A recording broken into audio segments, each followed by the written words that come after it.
What's up, everyone, and welcome into the Buffalo Sports Collective. It is Wednesday, November 20th, 2024. As always, I am PK alongside my co-host Phil for episode 313. Phil, the time has finally come. We're recording on Monday night. We normally record on Tuesday night, but we're recording on Monday night because I'm finally officially closing on my new house on Tuesday. So it's game time to get everything up and running. This studio will remain as it is until we're finally ready to move in. But some stuff's already packed up in the truck in the car. We're signing the papers on Tuesday. So when you're listening to this, I'm probably in the new house ripping out rugs and painting walls. What time are you taking like tomorrow off? No. And by tomorrow I mean Tuesday when you're listening to this. So yeah. Yeah, fun times. So you're signing and then sprinting over and demolishing things? Yeah, signing, driving to the speed limit, and then sprinting through the house and figuring out. We just did our walkthrough Monday night, so like an hour ago. Everything's looking good. We're excited.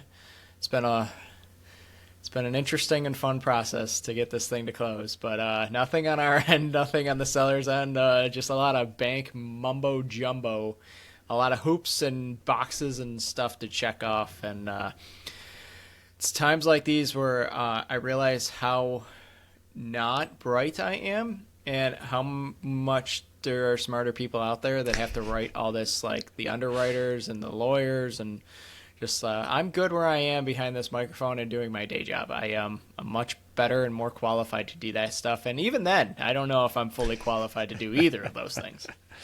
I mean, I feel like at this point, though, with all the housing documents, they just copy and paste your name into, a few sections here and there and then reprint the same paperwork that everybody gets. But I do remember signing all the documents for that. You just sit in a room with a lawyer for a really long time, signing a bajillion documents and doing pretty much nothing. It was a big, I don't know, like meeting table. It was like a big lawyer room meeting table, but it's funny because it was like three of us total in this gigantic room. I was like, well, this seems unnecessary, but sure.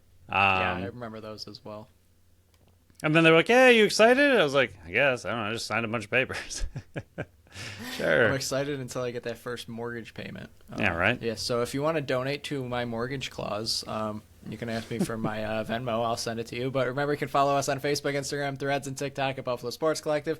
And on X and Blue Sky. Blue Sky is still popping off. Still really loving it. I'm slowly learning. I remembered to do this at the Bandits preseason game, which we'll talk about in a little bit here. But I'm typing everything out on X. I'm copying it. I'm hitting send on X, and I'm going over to Blue Sky and sending the same thing. So I'm doing my best to try to adjust to the two social media sites that everything's going on. But Buffalo Sports Co. over there. Don't forget to follow our channel wherever you listen to podcasts, YouTube, iHeart, Spotify, Apple, wherever you listen to podcasts. We are on. Check out our website at buffalosportscollective.com. While there, you can hit the shop tab at the top of the website. That will take you right to our store. Or if you're on our social media sites going all over, figuring out what happened to the Bandits and the preseason game, because we were tweeting that at the end of each quarter, you can look at our link tree and shop our store there as well. And look for the time breakdowns in the description of the show. Before we get into the Bandits that we've been talking about on our second to last Wednesday show, before we go to 2 shows a week in December, Bills, big game. This was probably their biggest game on the schedule. Not even up until now, probably the whole season. It's the biggest matchup, and it's the one that everybody's focusing on. It's been seeing a lot of people say it's the Bills Super Bowl. It's definitely not the Bills Super Bowl, but it was a very, very big victory that they got, 30-21 over the Chiefs. Allen went nuclear, especially on that 4th and 2 run. I was in the living room watching it with Brooke, and I'm like, okay, he's got the first down. Holy crap, he's going to house this. And then he runs through the guy. Somebody punches him in the face. He goes in the end zone. Bills win it. But, yeah, it was a statement game for the Buffalo Bills, but a statement victory for Josh Allen, put in his name. Like, I would say firmly in first for MVP voting as of through 11 weeks into the season. Yeah, I mean, this is what we've been talking about for a long time with their season. They're now 9-2, but they really haven't faced a ton of competition. There's been games here and there. Obviously, the Ravens were a big one, and they lost that one, and not only lost, but got demolished. So, I mean, this was going to be a big game. Just how good are the Bills, and how do they stack up against a team? Obviously, Kansas City hadn't lost all year, and they were Super Bowl, champions last year, and hadn't lost in, I think I had 15 games straight going all the way back to last season. And I think they finished the end of the season with a couple wins, and then obviously all playoffs. So they hadn't lost in a really, really long time. Obviously, they are the team to beat. So it was like, what are the Bills going to do? How are they going to look? And it was it was what the Bills and Casey always do. Like, the first half was back and forth. It was really nerve-wracking. They didn't really pull away at all. And it was really good to see McDermott, I think, is probably like arguably the biggest headline outside of Josh Allen. And even early in the game when it was 4th and 3, they could have gone for a field goal. They didn't. Allen threw an interception, which looked like it was on Knox. I don't know what happened on that play, but they were not on the same page. Somebody went the wrong way and just looked off. But then, I mean, to have that in the back of your mind already happen in the game, come up to another 4th and 2, and even closer in field goal range to put it to it still would have been a 1-score game, but force them to go for a touchdown. We've seen this play out how many times as Bills fans watching them play KC, where they just go for the field goal. All of a sudden, Kansas City comes all the way back, gets a touchdown, eats all the clock, leaves nothing left, and that's the game. So to see McDermott, even with the interception earlier on a 4th and 3, still have the guts to go for it and say, all right, Josh, like, this is yours. Go get it. Make it happen. You're our guy. We'll deal with it if it doesn't happen. Really good to see him finally learn. And I know they've beaten them in the regular season before, but this seemed more like a playoff atmosphere as far as going back and forth, keeping it really, really tight. And to see them go for it in that situation and finally not go for the field goal, I think was something that McDermott always does. He always settles for the points, and we see that so often. And for them to not go for that, go for the win, get the win that way, and pretty much, I mean, that was the end of KC at that point. I mean, 2-score game that late, they just weren't really going to have enough time to come back. So good to see, and hopefully that's something that McDermott continues with now that he saw it work so well. But you just got to trust Josh Allen in those plays. And, we love him and hate him for his hero ball. And in this one, his hero ball made him look invincible and amazing. And 9-2, very excited. Yeah, we'll start with the defense, the good and the bad of this. I'll start with the bad because I didn't see a ton. It was the Bills this season and in prior seasons, but this game is a perfect example of feeling out the other team, making the adjustments at halftime, and then shutting it down. Because Worthy on that first drive in the whole first quarter, he was lighting it up. 4 for 61 with a touchdown on 5 targets. Then nothing happened. Like, They made sure that Kelsey was not going to beat them. 2 receptions for 8 yards. Juju, 1 reception for 8 yards. Hopkins was 3 for 29. Hunt he's just been a monster in the backfield there, 14 for 60. I mean, they did a great job. First down, I'm sorry, that's I'm running all over the place here, but they were able to finally get pressure on Mahomes all game. Like, he was not able to sit back there very nice. Only 2 sacks, but pressure nonstop, 2 picks in the game. Bernard was a monster on that 3rd and 4th sack. He got the pick at the end of the game. Miller, big sack on 3rd down. In the second quarter, Benford, big pass breakup in the 3rd. On Hopkins, Cam Lewis was a monster on that last Kansas City drive. He almost got the pick. Douglas, the bad on I did find it finally. But Douglas, the negative on that, on the KC touchdown in the 4th quarter, I don't know why he pulled off Noah Gray there. It almost seemed like he saw Mahomes drifting off to the right, possibly going to run it, but it seemed like I think it was Bernard was catching up to him. Like, he wasn't going to be able to go anywhere. I don't know why he pulled off a Noah Gray there, and then just the Worthy in the first quarter, but after that they shut him down. I didn't see a ton of negatives on this defense. They were able to, really, besides that one quick drive in the 4th quarter to go down there and score, Buffalo's defense really showed up here, and it was a game where you already knew that the Kansas City Chiefs didn't have a ton of weapons, but they were able to shut down their main weapon of Travis Kelce, who had been on a heater the last 4 or 5 games. Yeah, I think he came into the game with 30 receptions in the last 3 games, something absolutely ridiculous like that.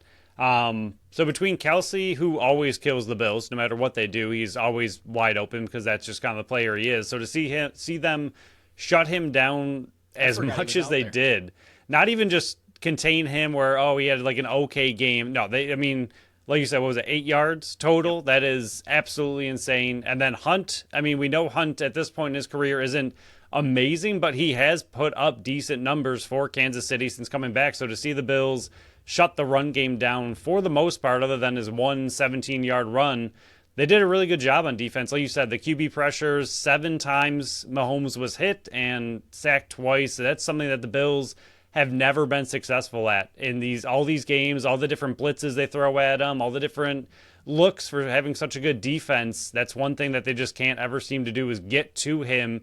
And they got to him and it threw him off his game. And those interceptions were because they were able to get to him. So the defense overall, Mahomes still had 3 touchdowns, but still the defense did exactly what they needed to do. And like you said, they made the adjustments early on. And in the second half, it looked much, much better. And they only put up 7 points in the whole second half. So defense overall, really, really good. I heard them say that defensive coordinator might be up for some head coaching jobs next year. Wouldn't love to see him go. Yeah, they showed the numbers where they're like the 17th or 18th overall defense, and then they were saying in the same breath, he might be having some head coaching conversations. Sure. I still don't think that defensive coordinators are going to get as much love coming from Buffalo because of Sean McDermott being there.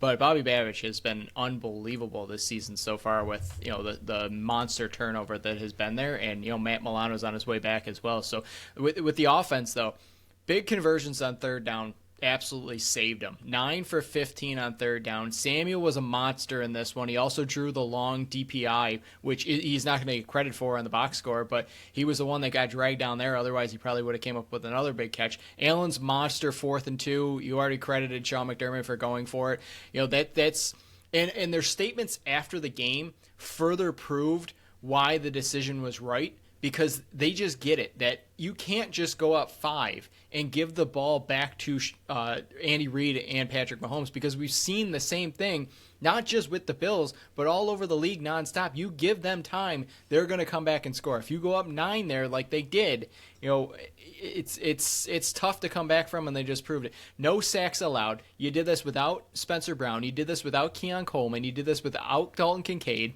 At one point, Dawkins did come back, but at one point you were down both of your tackles for 1 snap. That was a terrifying realization that, oh man, you could be down both tackles on this long run here. But, credit to Ryan Vandermark. He was great on that right tackle spot. And even Osiris Torrance, he had some rough goes there, but on that big run, he had a monster block as well. The bad first down absolutely killed this team yesterday. They just couldn't get anything going. The run game wasn't very good. I have the numbers here. Between the 3 running backs, they went 19 for 49. They were getting eaten up alive back there. They couldn't do anything. Knox, you already mentioned, he either ran the wrong route or Allen threw it to the wrong route. Either way, it ended up in an INT. It was 4th down, so it was just pretty much a long run back, if you want to look at it like this. And then the last one is Josh Allen missed Morris on a long shot. You're almost wishing that was a wide receiver rather than a tight end. I want to put 65% blame on Allen for short-arming it, and then the other 35% because Morris probably could have adjusted his route a little bit better. He'd either slipped or slid trying to make that catch. But, it was a game where the offense went out and scored on back-to-back drives where they needed to do it, and they didn't rely on their defense to try to, stop Patrick Mahomes from scoring a touchdown at the very end. Yeah, on that missed throw, it was the one that was right after Allen looked like he hurt his wrist, and I was wondering if that, impact. Obviously as the game went on, it got fine and everything, but being the literal next play after they said, oh, it looks like he just hurt his wrist, and then all of a sudden he throws short, I wonder if all of a sudden, as he released the ball, it just sent pain through his wrist, and he just couldn't get it nearly as far as he wanted to. At first I saw that, I was like, Allen, you've done this 100 times probably like 600 times realistically that he's made that exact same throw with a ton of power on, and all of a sudden he short arms it. It seemed very strange, but then thinking about it, I was like, oh, he did just hurt his wrist. I wonder if that was a little bit of that in there as well. Cooper, seeing him come back from his injury, obviously not 100%. His catches were beyond amazing, and if that's, especially after this bye week, if that's who you're looking for in the future, like if that's just a glimpse of what he can bring to this team as another additional weapon for Allen when he's finally healthy again, and even in this game, I mean, after those 2 monster plays, he really didn't do too much, so hopefully he can get healthy in the bye week and come back. But if that's, again, just an example of what he can do and what he can mean to this team, that's huge for just another weapon for Allen. And then Shakir, my God, can the guy do anything wrong? He is just so underappreciated. I think there's more around the league, not in Buffalo, but he doesn't get any credit for what he does because he's not getting these, 150-yard, 2-touchdown games. He's getting very small catches, but all the catches he gets for the most part are really important. His yards after catch are amazing, but that third down catch where he got absolutely blasted in the back, somehow held on to it, still was able to kind of fall forward for a first down. Like, without that play, the Bills might not have a win. I mean, yes, you can say that multiple times throughout a game, but Allen trusted him in that situation, and Shakir knew he was about to get blown up in the middle of the field, took a monster hit, and was still able to hold on in a really clutch situation. So a player that just criminally underappreciated because of what he is to the Bills and what he is just as a wide receiver. He's not putting up those monster numbers, but he means so much to this team. Without him, I don't think they'd be where they are in the run game, like you said. Kansas City has one of the best, if not the best, run defense in the entire league right now, holding most teams to under 60. So not surprising, but still a little upsetting. Would have liked to see something a little bit more, but James Cook, to be able to get those 2 touchdowns, come in clutch when he needed to, in the red zone, be able to bury those and not have to worry about throwing in that situation. That was still really big, even though he didn't run very well. Outside of that, it was still a clutch situation to get those 2 touchdowns and just bury him in the red zone. So run game wasn't great, but in those clutch situations did end up coming up pretty big. And like you said, no sacks on Allen is huge, especially when they have the defensive front they do, the defense they do. First time anyone's put up 30-plus points on them since week 4, I think, of 2022, 38-ish games, which is insane for the Chiefs. But happy that the Bills were able to be the ones to end that, because take that. Yeah, they ended the 9-0 start. The 72 Miami Dolphins are still safe. Their first 9-2 start since 1992. And, they're heading into the bye. After the bye, it does not get any easier. You got San Francisco Sunday Night Football. You got the Rams in L.A., then you are heading to Detroit. My God, that game is must-see TV. Detroit. Hey, PK, what do all 3 of those teams have? Running game? A really good running back. That is a monster test for this team and very, very scary. Like, if you told me, especially after watching what Detroit just did, that, like, can the Bills handle Detroit? Honestly, right now, I'd say no. Because nobody seems to be able to handle Detroit at all, but their massive specialty is their run game, and the Bills' massive weakness is the run defense. And all 3 of those teams, Kyron Williams and obviously CMC, those are going to be just monster tests for this team, and I think it's going to be a lot on the offense, but it'll be really interesting to see how the run game can adjust, and if we get a Matt Milano back anytime in that little window, I think he would help the run game quite a bit. And Carter should be back as well, and he was having a really good resurgence as a third-round rookie in the interior line as well. He'll be a welcome addition. And then, New England, Jets, New England to finish off the season. So after that 3 juggernauts, you get more of a 3 tune-ups to the regular season. But not games you can look past. I think you need 2 more wins, and you lock up the division. Or 2 losses from Miami, something like that. I can't remember exactly what it is. But we had to get to 11. Yeah, they're entering the bye. Yeah, so, 2 wins, you should be good. We'll see them in a couple weeks for my sanity needs a little bit of a break. And good thing, because I'll be working on a house, so I don't have to may schedule time to watch the Bills. But we'll move forward to the Buffalo Sabres. As opposed to 4 games to review from last show, we only got 2 on this one, and thank God, because gross. Thursday versus St. Louis, 4-3 win in overtime. Man, that was a gutsy victory because they did not deserve to win. Benson, McLeod, Tuck, and Dahlin were the goal scorers. Levi, 24 of 27 saves. Shots were 30-27 in favor of Buffalo. First time in a long time they led the shot department. And then flash forward to Saturday in Philly, or versus Philly, I should say. Lost 5-2. They were in Philly anyways. Dahlin and McLeod were the goal scorers, back-to-back games. Levi, 27-31 saves, 32-25 shots in favor of Philly. They're 8-9-1. Levi gets sent down. Rosine comes up. Reimer's the backup behind UPL. Tuck and Tage are hurt. Phil, Buffalo, it's messy again. It's gross again. And this, every time you think the Buffalo Sabres have changed their ways, they go out and they throw out a Philly game, and you just go, nope, it's the same old Sabres once again. They haven't learned a single thing, and then you listen to them in the press conferences and the words afterwards. It's just the same stuff that you've been hearing for the past 13 years, and it's just gross. It's gross after you get a win that you shouldn't have gotten in St. Louis. You thought they would have changed their ways. You stopped a losing streak at 1, and then you go into Philly and just drop a turd burger. There really is no other way to describe that Philly game.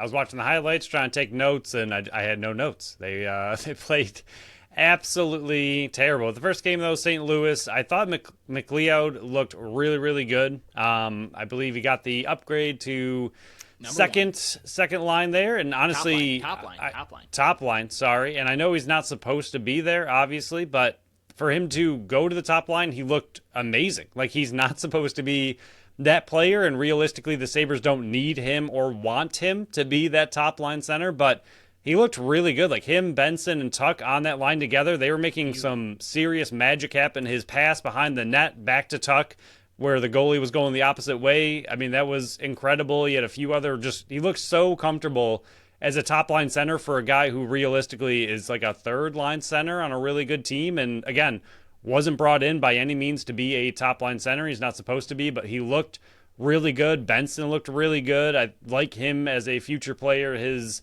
abilities in general and his just no back-down attitude is fantastic. I love to see it. He's actually, man, I was going to really hurt his feelings, but he's a little bit better. Gerby, I was going to say he's a much better hockey player, but similar style to Nate Gerby. A little shout out to him, but he's got a little bit more talent.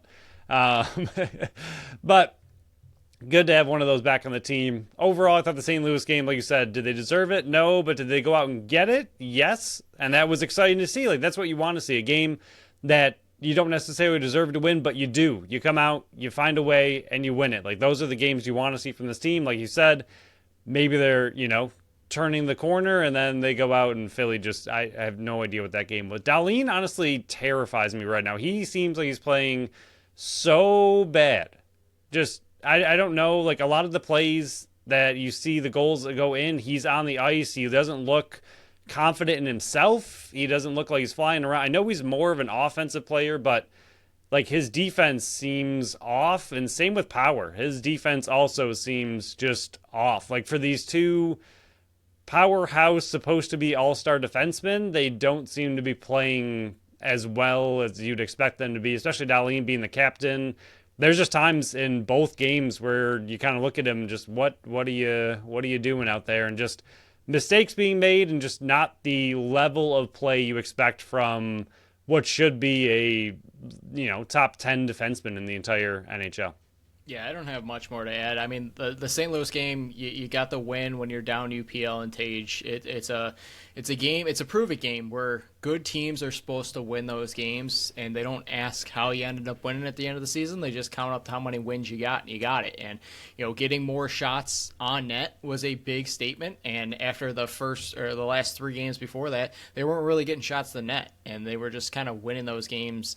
The Montreal game was a good example of not getting enough shots to the net, and you end up losing 7-5. Cousins, he might not have scored, But he that was play an was great. absolute animal. That goal should have went in because Benson it's stupid. That NHL is stupid. I hate the NHL, especially the review system. But he was an actual animal. I mean, that was peak Dylan Cousins shift right there. We need to see more of it. It was very smart at the end of the period where they got the penalty, or they drew the penalty. The goaltender interference, and then they just skated around and passed the puck around to get the full 4-on-3 in overtime where they ended up scoring it. But Levi, I wrote all this before they actually sent him down on Monday night, but he didn't seem confident back there. The team now that they have James Reimer back, it's like you said on the last show. I don't think it's on Levi that he's struggling like this. It's hard to be a goaltender that young and to play such limited minutes. It was stunting their growth. And if Reimer didn't get claimed by Anaheim, I really think that Levi was going to be in Rochester this whole time, but they couldn't do it, and UPL was playing how he was. They just kept going for it. So I think Levi going down to Rochester, getting those times, don't rush him back up. Keep playing UPL the way they are. If you need to call him up for a back-to-back, Rochester's not that far away from Philly or from Buffalo. But from Philly. It's or Philly. But yeah, Power in his own end. He's been struggling for a while, having the puck on his stick in his own end. In the offensive end, it's a different story. But he's just been struggling for many, many games now in a row in the back end, turning the puck over, making bad decisions, not getting the puck out of the own end. And it's coming back to bite them. Are they going to bench him? No, because he's Owen Power. He's getting paid like a top 4 defenseman, top 2 defenseman. They're not going to put him in the press box, but he has to get better in his own end. Dahlin has to get better in his own end. This team has to play smarter. They need to beat teams. They need to beat they're going to be fighting for a playoff spot with. You're beating the top teams, but you got to beat the teams that are right there with you. They're not that far out, but they need to stop this losing streak again. You can't be having win-loss, win-loss. You can't be having win 2 losses in a row. You need to go on some type of streak here. They got Los Angeles Kings on Wednesday. They got the Ducks on Friday and San Jose on Saturday. We said it last year, but they're going out west. This could either be a make-it-or-break-it series. If they go out there, they bond together. Long trips can bring teams together. If that's the case in this road trip, go get 6 points, come back, because all 3 of those games should be victories for the Buffalo Sabres if they want to be a playoff team. Do we know, is Thompson back? Thompson and Tuck, they listed not 100%. And as people are listening to this Wednesday, you might get more official word if they're going to be playing. But last I heard on Monday, when Lindy Ruff talked, they're not 100%. They're going to see how they come out on Tuesday, I guess. But better than the potential and Greenway 2 months should that be going on the IR, I believe, as away. well. So he's replaceable. But gotta get healthy. Gotta get healthy, especially the top 2 guys, because you can't have 2/3 of your top line out and expect to really go on a streak. But all 3 of those games, like I mentioned, Kings, Ducks, Sharks, all should be had if you want to be a playoff team. Just hopefully Tage and Tuck are back. But Phil, before we dive into the second half of the show and our bold predictions for the Buffalo Bandits, let's give out our sponsor for the show, Tap That Tap Room. Tap That Tap Room is at 363 Delaware Street in Tonawanda, New York. They are Buffalo's first women-owned self-pour bar featuring 30 consistently rotating taps. They offer a variety of sours, seltzers, malt beverages, ciders, and beer. Wednesday, the 20th, 7:30. Weekly Geeks Who Drink Trivia. Thursday, 7 p.m. It is Tap That Dart League. That continues. Continued good luck to all the teams participating in that. I think it's the second week now because I believe they're skipping every other week.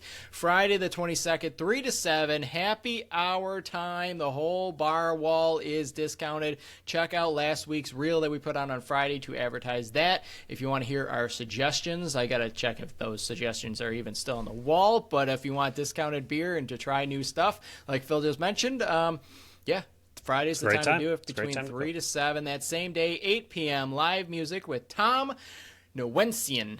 I believe that's how you pronounce his name because I've been practicing it nonstop to nail it. Saturday, the 23rd, 7 p.m., live music with Sonic Legacy. Phil, some live music coming down the pipes. I believe it's starting to get cold, so you can warm yourself up by going in there and listening to some live music and tasting the beer well. So if you got any other questions on what's coming up, check out their Facebook page for other posted events, or check out what's on tap and what's on deck at tapthattaproom.com. Phil, I was in attendance for the preseason game on Saturday. Really liked it. I was a big fan of the arena. It was jam-packed. I don't believe it was a full sellout, but man, they Buffalo Bandits fans filled that arena. Love the arena. Wish they had a little bit bigger of a scoreboard, but I get it. I get it when the arena's only so big. But seeing those replays, you kind of had to squint a little. Buffalo, 14-10 victory over Las Vegas. Buchanan had 5, regardless of what I accidentally tweeted out. I accidentally said he had 6, and Bandits also said he had 6. He only had 5. McKay had 3. Smith, Clark, Dawson, Frazier, Catoni, and LaRue were the other goal scorers. Orleman played the whole first half. Evan C. played the whole second half. Now, this is where it gets a little dicey here. Follow along with me. Byrne, Belter, Kluch, Nanacoke, Vince, and Pulera did not play at all. These players played only the first half. Priolo, McKay, Weiss, Spanger, Smith, and Dawson. These players only played the second half in Sharkey, Adams, Catoni, Dooley, Watts, Robertson, and Scanlon. If I didn't mention your name, you played the entire game. So guys like LaRue, Martin, Highfield, so on and so forth. I think there were some standouts that really, and I tweeted out after each quarter because I know nobody else. I think Dave Buchanan was doing it over on Blue Sky. I was doing it over on Twitter, and then throwing those over on Blue Sky as well. But we're kind of giving updates on the goal scorers and so on and so forth. But the things that really stood out, and I think I tweeted this out on the X account, it seems like Highfield is going to be the third left-handed forward right now because he got the run with McKay. And McKay's been known to do that, but you had Clark rotating in. You had the second half of the Catonis, the second half of the Scanlons. It didn't seem like they were pushing it. Now, that might change in their next preseason game next Saturday. Maybe they were getting Highfield and Clark the first taste of it, and then next Saturday they're going to do the same thing. But for the first game I watched, it seems like Highfield might be the third left-handed forward up there. We kind of saw a little bit of it last year, right when they traded for him. He was running a lot of forwards there. Spanger looks healthy again. Farrell played really well at the dot. Still needs to do a little bit better when the ball's in his stick. A lot of times he's just running up the boards and not really knowing what to do. He was snatching that ball really quick, though. He looks quick and speedy there. He's got to figure out what to do with the ball after he gets it in his stick. I wasn't a fan of LaRue's game. He just didn't seem very comfortable out there. Emerson Clark punched Landon Kells in the face. Kells kind of smacked him with a stick when it was a dead ball, and Clark full-on punched him in the face. I liked Adams, and I liked Robertson. Sadly, Adams has already been released. Sharkey and Adams had been released on Monday as of this recording. Nielsen, he doesn't look ready. He looks young. He looks like he's destined for the practice squad, exactly where he needs to be. Whole second half, I didn't see any lefty forwards stand out. Catoni didn't look all that great. He did score, but it was a wide open net. Scanlon, I didn't really notice much at all. That's another reason why I think Highfield's the number one going in on that third lefty. And then Evan C. needs a lot more work. He just seemed a little bit slow back there. But again, he's so young. That's another player that could use another full year fully on the practice squad. But some things to take it with a grain of salt. It was a preseason game. Not your whole team was there, but those were just some things that I knew I was going to keep an eye on, was who was going to be that lefty forward to stand out, and how do some of these newer faces look on the team. I think them benching Byrne and Cloutier was huge, in a good way. You said, they don't have... We have no idea who their third left forward is right now, and to sit them to truly give out, the opportunity to this is it. Your two top guys aren't there. We're not going to see who plays well with them right now. We know they're solidified. Go out and somebody prove that you deserve to be that third left forward. Between all of them, go out there and take it. And according to you, it's Highfield. Do you think, especially with Whitty also being a lefty forward, we said this in the offseason that we kind of thought maybe McKay would have a few more runs out the front door, with Whitty being that similar defensive transition player also on the left side. Do you think they could possibly run a Highfield, McKay, Whitty rotation at lefty forward / defense and just keep all three of them run in circles, and you don't really know who's going to be up there, but they all play a similar style game? And I think with all them being lefties, like if they don't have a true lefty forward that stands out as a staple, do you think they could just run those three as a rotational, you get three, you get three, you get three, and just kind of keep running it and just see how they all play intertwined together? I do. I can easily see them doing that. To me, though, as a guy who's sitting behind a microphone talking for the last 4 years, I think it's better to establish one guy. And to me, that would be Highfield, because I think Ian McKay is just too valuable in that transition role. And I think Whitty will be too. He was great on the penalty kill as well. He wasn't the number one guy out there, but he can fill in a pinch, and he's a tough guy back there from what I saw. I really liked his ability to get the ball in transition as well. But I do believe that at least to start the season, if one guy doesn't stand far above the rest, I do think you'll probably get a rotation of more so Highfield and McKay rather than tossing Whitty up there as well. And even though it's just preseason, really awesome to see Buchanan fresh off his return. He has not lost a step. Yeah. You love to see. I mean, you never know with these guys. I mean, we know he's getting a little older. You and I absolutely wanted him back. I think he means the world to this team.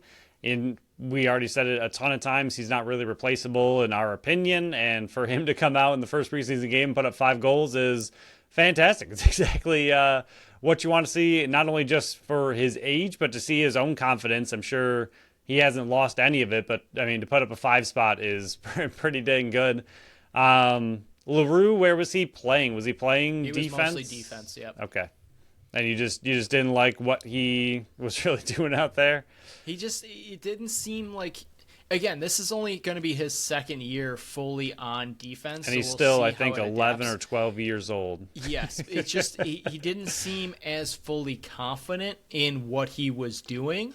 And again, playing forward his whole life, adjusting to a defensive style is going to take some work. It's just, he seemed a bit he stood out for the wrong reasons, in my opinion, in that game. Again, it was preseason. What are you going to do?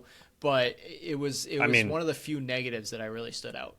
It's kind of when you want to stand out in a good way is preseason, especially considering starters are sometimes benched. But I wonder if he's ever going to, I'm sure he's trying his best to lean on someone like Dane Smith, who did it the opposite way. He started defense, went to offense, and now is back to, obviously he's not playing defense for the Bandits, but played defense in the offseason for the Six Nations Chiefs, I believe, pretty much the whole time there. Played an insane amount of defense as a two-way forward for the Bandits last season. So hopefully you can learn a lot from a player like Dane Smith, who has gone through exactly what he's trying to go through, a little bit reverse, but Dane has played both sides, similar to what LaRue's trying to do. So we'll see. Hopefully he can turn it around for our sake. But Spanger was the other one I saw in one of the preseason blogs. They said he was looking really, really good, and you said it as well. What are you seeing from him? He looked healthy. I mean, he was out in the rush. There was the over and back, and he busted his butt to get back there, get the ball. He dropped it back to Dawson, and that's how Dawson ended up scoring. But he looked like he didn't have the same the negatives that we saw towards the end of last season, where we were saying, man, this guy just doesn't look right. And maybe we were saying maybe it's the injury, and we'll see what happens. And we were wondering if he was going to get the sign back, and he was one of the ones that signed back before free agency even opened, and that's what pushed us more towards, okay, he's probably going to be on this team. Let's see what it looks like. He looks like the old Matt Spanger that's going to be in the transition and kind of get some of those goals that were missing last year from his game. He looks quick again, and he looks like, hey, maybe it really was the injuries that was looking, because I still remember sitting in the row watching him get cooked by the lefty forwards and just going, like, this guy's just not right now. He's hurting the team. He looks like he's back healthy and ready to go for the season. And then last one from your notes here, Robertson. Obviously, I was going to mention Adams as well, but he's gone. Do you think Robertson, where do you see him after, I know preseason, grain of salt, not much, but I mean, after one preseason game, do you see him making the team, practice squad? What are you getting a read on there? at the most, he's a practice squad player, but the numbers just, they're not favoring him. I Right. really liked Right. his game in the one half of action we saw. I'm still unsure if I'm going to be able to make it out to the next Saturday game, not just because I want to go, but with the house, might not be able to make it work. But he reminds me a lot of a Zach Belter, more of the stay-at-home, tough, going to cause some turnovers and be that rough and tumble guy. And if you can sneak him on the practice squad, it'd be great because he was a high second round pick. But the numbers are just where they are. I think he would be a good, if you want to keep him and you just can't, I think he would be scooped up by another team just based on what I saw, and again, in limited action, but he might be a trade piece if you just can't find a spot for him. All right. Sounds like a decent first preseason game for the reigning champions. The only thing I'll add really quick, because I know we're already 40 minutes in, have some common decency, people, at a sporting event. Oh, boy. And this goes to every sporting event, not just this game, but it reminded me of how irritated I can be, and maybe that's because I'm getting older. If the play is going on, either stay in your seats or stay at the top of the aisle. Wait until the play is stopped and then return to your seats or leave your seats. There's too many times that people just do not know sports etiquette or just etiquette in general. You're crossing in front of people. This is not your world. People are also living in your world. Be courteous to others. That's all I'll say. But Phil, we'll move on here to the Lacrosse Classified comments, and that's another podcast that I bring up quite often. Love the podcast. They have tons of guests on, and they were working their way through the NLL, getting somebody from each team to talk. And we're not going to spend a ton of time on this because, to me, it's not much, but it's been going around, so we feel like we have to mention it. What are your thoughts on the Jamie Dawick comments on the CBA? Because the CBA is up after this year, and I'll read the quote for you really quick. For those that haven't listened, go listen to it. I know Adam Levy was the first one to put it out there, but I went back and listened. I still don't think there's a ton to it, but here's what it said after they brought up the CBA. We'll see what happens, but if everything, and again, Jamie Dawick is the president, owner, and general manager of the Toronto Rock. We'll see what happens, but if everything I'm hearing comes to fruition, enjoy the season. It might be the last one for a while. Players need a real quick understanding of the financial makeup of the NLL and what's really going on in the league, and they should be thanking the owners that there is a league and they have a league to play in and not fighting for stupid or other stupid little things, trying to act like full-time professional athletes in the Big Four leagues. I expect World War III. First off, he needs, and again, I will always be on the side of the players fighting for whatever they can and make the money while you can. And this is a small league. I understand that. I kind of see both sides because, the league probably is losing money. A lot of teams are probably losing money. But when you're saying all of last year, the next major league, you're putting it into players' heads about being major league players. You can't expect them to not expect to perform and talk like major league players if your whole motto of the league is the next major league, Phil. It makes no sense. But I really, in all honesty, I really think this is a lot of just publicity and big showmanship before the CBA really gets dug into in the offseason. You're going to see some players talk about it. You're going to see other teams talk about it. I am not reading too much into this whatsoever until time comes in the offseason. I think this is just a lot of owner talk, because owners have a certain view of everything because it is their money and they are one of the main points of this league. And they're going to be going into the CBA and fighting for their side. Players are probably going to say something similar. I think I fall right near the middle. Probably lean more towards players because they're the ones that people are coming to see, but it is the owner's team. So I'm not reading too much into this. It's funny when you say they need a wake-up call. You're not one of the four major leagues when your own league is saying the next major league. It's mind-blowing. Yeah, I was shocked at the comments, mainly that they were said publicly. I'll put it that way. Like, if you want to say that kind of stuff behind closed doors, sure, I get it. But to put that out there, put that in all the players' heads, even for the Toronto Rock players that deal with this man as a GM, I feel like that's going to be tough. Like, I'm sure that locker room's a bit salty with their general manager and owner right now, who just said, all these nasty things about players, I'm sure, including the Toronto Rock players. So, like, if Pagula came out and said that, I would be really upset. Dietrich, we know, I don't think he would ever say something like that. But I'd first be shocked Pagula even remembers he has a lacrosse. Well, but he'd be talking about the Bisons, but that's true. But yeah, I think it was more shocking than anything. Like you said, is there anything to it? Who knows? I mean, it's going to take a while for all that to get dug into further down the line. But the fact that it was said openly, publicly, and he knows that. Obviously, it was on a podcast, not behind closed doors. Like, everything he says on there, he knows for a fact is being thrown out to the world. I think that was just the more shocking part, that you're like, how are you supposed to go into a CBA negotiation next year when that's your opening statement from, you're one of the sides, you're expecting World War III, like, all right, let's come to this table, an agreement on neutral, happy ground, and maybe we'll find, some wiggle room here and there, and everything will go great. Like, you're just coming in like it's already a battle, a war between the players and the owners. Like, I mean, that's not a good mindset to open the CBA with. I'm sure all the players who read that as, part of the Players Association, things like that, who are going to be in these negotiations are not thrilled with those comments. So I'm sure if he wanted World War III, he's the one calling for it right now. He's the only one saying it. And I'm sure it's going to happen now if you're calling it out this early. But hopefully things settle down, things cool off, and then in the offseason we'll see kind of how it all goes down. I mean, I really don't know. We were scared during COVID if this league was going to fold, realistically. I mean, it's not one of the 4 major leagues as much as we would all love it to be, and we'd love to see it expand and be solidified. And I'd love to see the players have this as their only job and make a ton of money because they deserve it. But right now it's not there. And I don't think the owners or the players can really, I don't know. I don't know if the league can survive a year off or a holdout for an entire season. Like Especially they need after losing Panther City. There's right. No like the momentum for this league needs to keep pushing forward every single season. It is a grind for this league to stay alive. And as much as we love it, as much as Bandits fans love it, it's just not the most popular thing out there.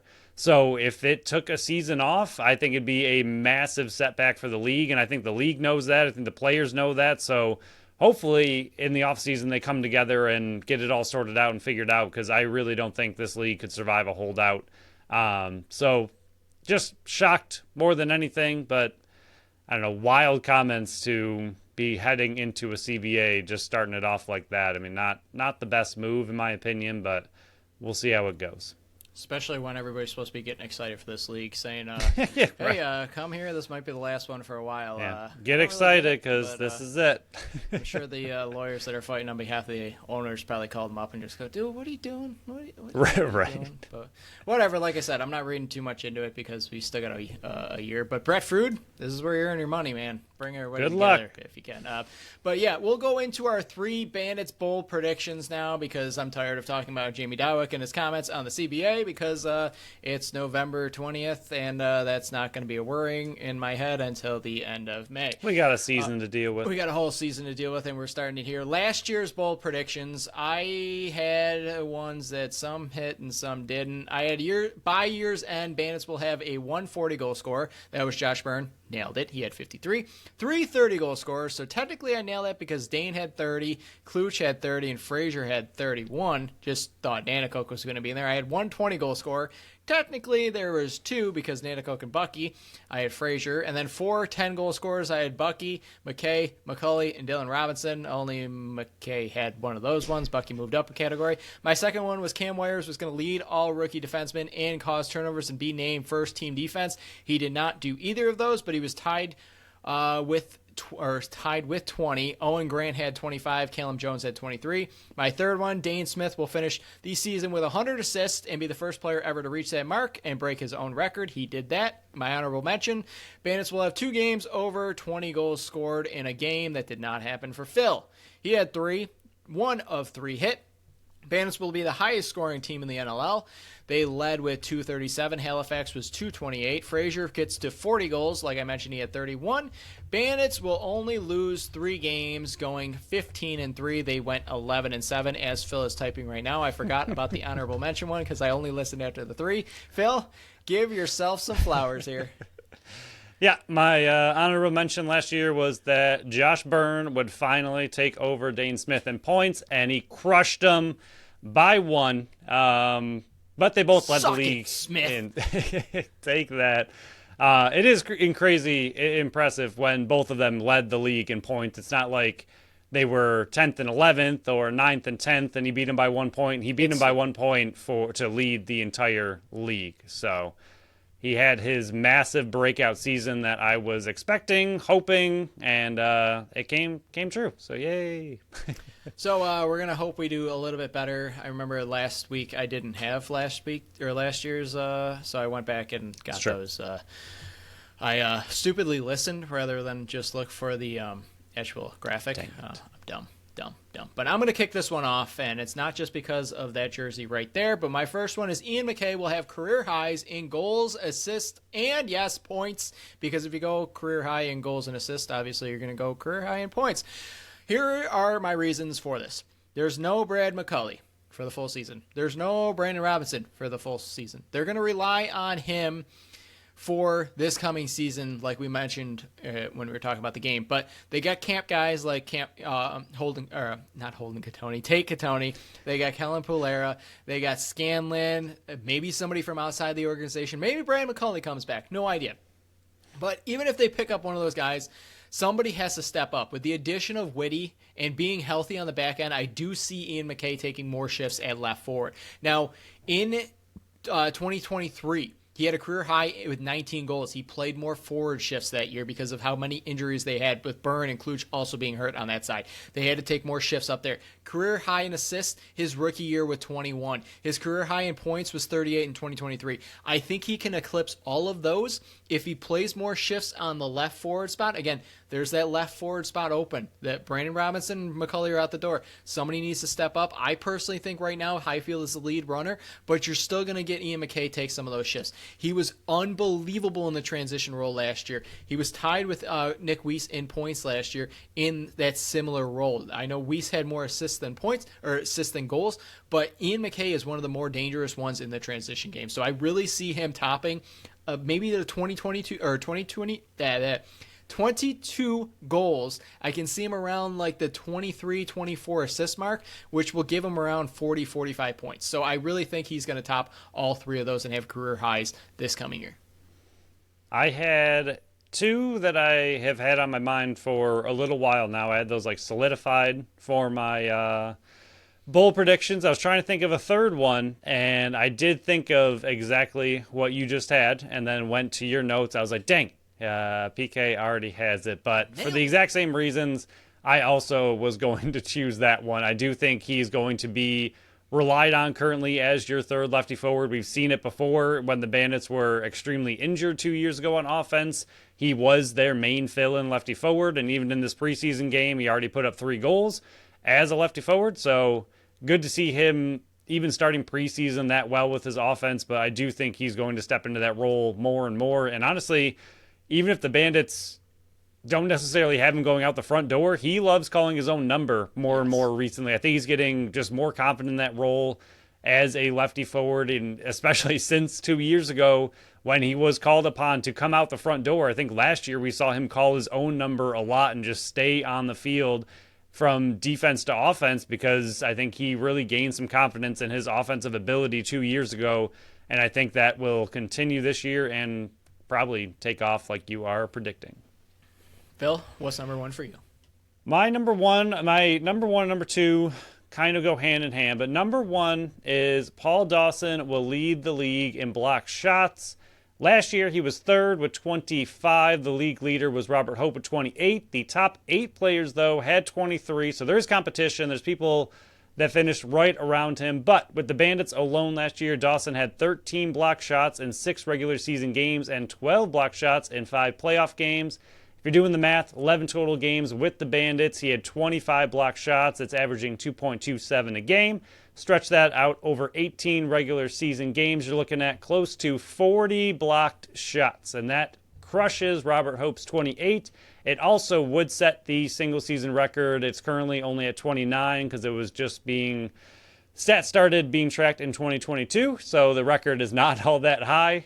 But if he got anywhere near, I do think he could pretty much shatter the single season record if he does anything like he was with the Bandits last year. But he might have the first ever 40 block shot season. We'll see. I think he can easily get to 30. I mean, last year, again, if you stretch out his numbers over a full season with the Bandits alone, he was going to be right around 40. I don't know if he'll get way back up there, but I could see him in the 30 to 35 category. I do think he'll lead the league, and I do think he will get the single season record. Yeah, being the style of penalty kill that the Buffalo Bandits have. He is soaking shots. Yes, he's pretty much another goaltender back there. And with Matty Vince's style, Paul Dawson knows exactly where it needs to be on the penalty kill and on 5-on-5 and even strength. So I definitely see him being the league leader and the team leader in block shots. And like we saw last year, it spreads out to the entire team. So I really think this team could be the team that leads the entire league in block shots as a team in general. And I could see Paul Dawson out ahead of everybody. My second one here, I went to the well last year with Dane Smith going over 100 assists. That cashed in, so I'm going right back to the piggy bank here. Dane Smith will break his own single-season points record. He currently has the record at 137 set in 2026. That year he went 72, 2016 there. 2016, thank you. That year he went 72, 65, and 137. 72 goals season was the record. His last 3 years, though, 2022 at 135, 2023 terrible. at 132, Also 2024 134. His last 3 years in assists, 94, 96, 101. All of those broke the previous year's single season. Last 3 years, he went 41, 94, and 135. 2023, 36, 96, 132. 2024, 33, 101, 134. That averages to 36.6 goals, 97 assists, 133 points, 133.6 points. So even if he doesn't break the assist record again, which I could see him easily doing, but of course that would help, I could see him being around 41, 97 for 138. That gets you the record.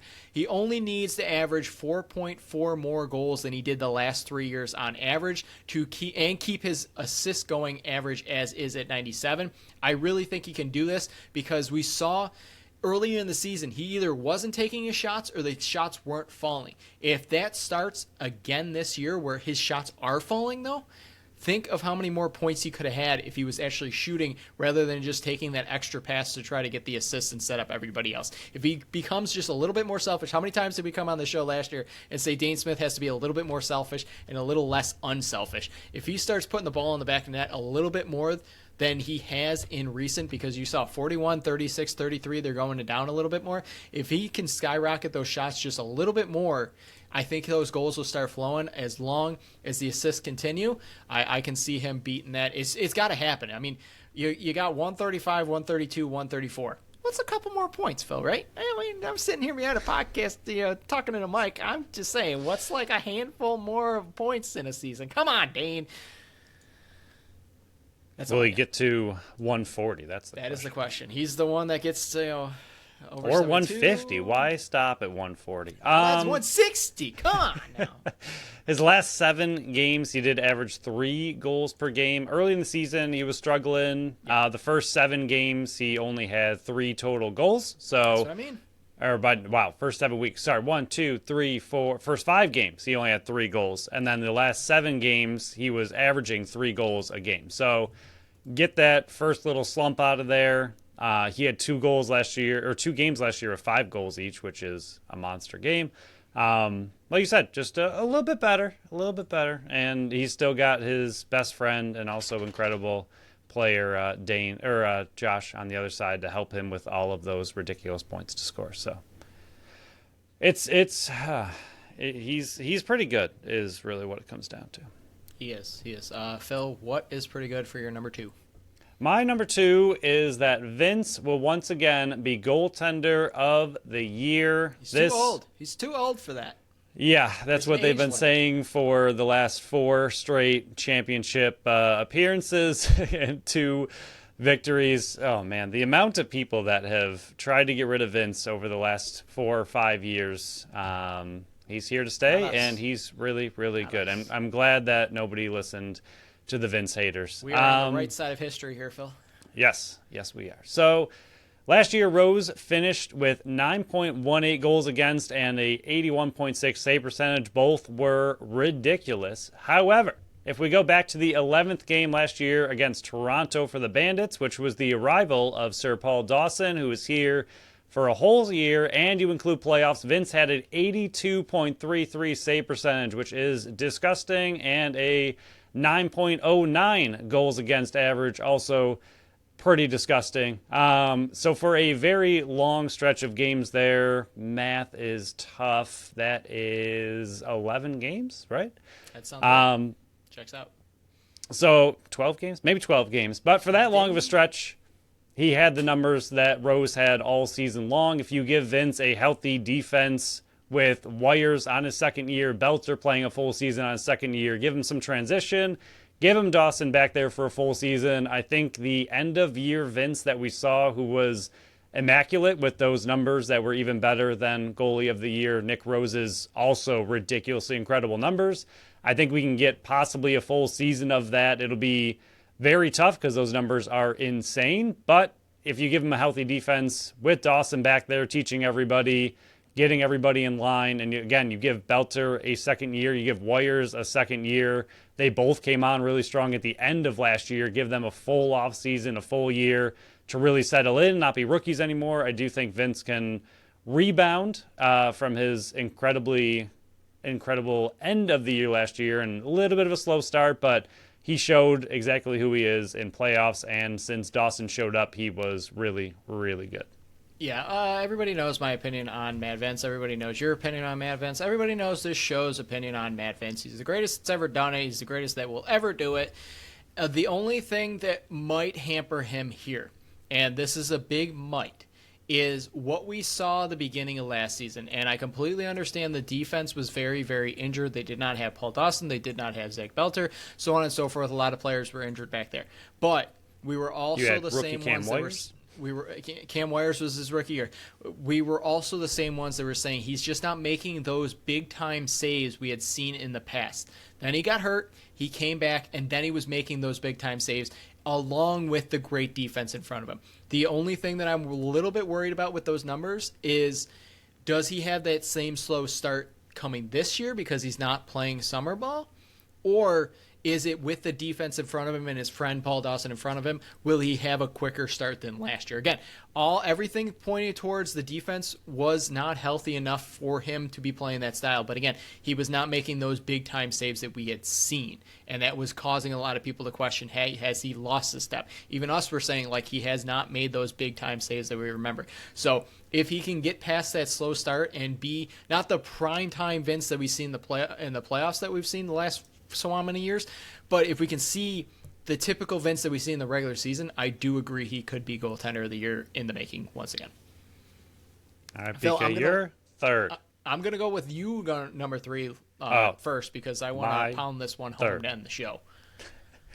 My third is someone we talked about a couple times there, Cam Wires. I have him leading the team in caused turnovers with 30 plus. PK pretty smartly. I'll give you some credit. You just missed it, but you picked him to have the caused turnovers lead as a rookie defenseman. He had 20. 23 was Calvin Jones and Owen Grant, 25. Not really that far off. Priolo led the Bandits last year with 24, but Wires was a rookie. He only had 3 in his first 8 games as he was held, feet to the fire as he was thrown in there. And, I mean, even Johnny admitted multiple times they didn't really plan on him being a starting defenseman to start the season, but injuries caused him to step up, and we criticized him quite harshly for the beginning of the season, he looked very off, but the end of the season, he looked much better. From game 9 to 18, he had 17 block shots, which is 1.88 a game. Stretch that out over 18, and you're looking at, which I thought was weird, that 1.88 times 18 is exactly 34. Math is strange. But 34 looks really good, and I think he could absolutely get it. I do think he really turned it on at the end of last year. I think playoffs, he took a little bit of a hit, but playoffs are a different animal, and it's just a whole different situation, especially for a rookie. But the back half of the season, I think you and I both agree, he looked much, much better than he did in the first half of the season. Now he has an off season underneath him. He's coming back as a second-year player. He's learned a lot from his rookie season. I think he could get more than 30. Again, if he kind of just does what he did in the second half of last year, he'd average about 34, and I do think he can lead the team with that kind of number. I agree. I loved his game, especially when Paul Dawson came over. I think Paul Dawson has been a monster influence over him, over Dylan Robinson, over Zach Belter. I think his presence alone is just is coming down on the other players as well, and they're able to learn from one of the best, on the back end there, the stay home defenseman. And I agree with the caused turnovers, and I'll add to it. I think Cam Wires has a little bit more on the transition game than we saw last year. He was out a couple times. I think he had 5 assists last year. I could see him putting a couple in the net this year, along with a couple more handful. I can see him getting over 10 points. I do agree with that. We loved his caused turnover ability in college, coming out and into the pros. We mentioned that many, many times about Zach Belters and the Cam Wires coming into the lineup and being more cause turnover oriented than just loose balls, and we've been pounding it home nonstop about cause turnovers are more valuable than loose balls, and we will stand by that. But I do agree with it, and I could see him leading the team and getting over that 30 mark.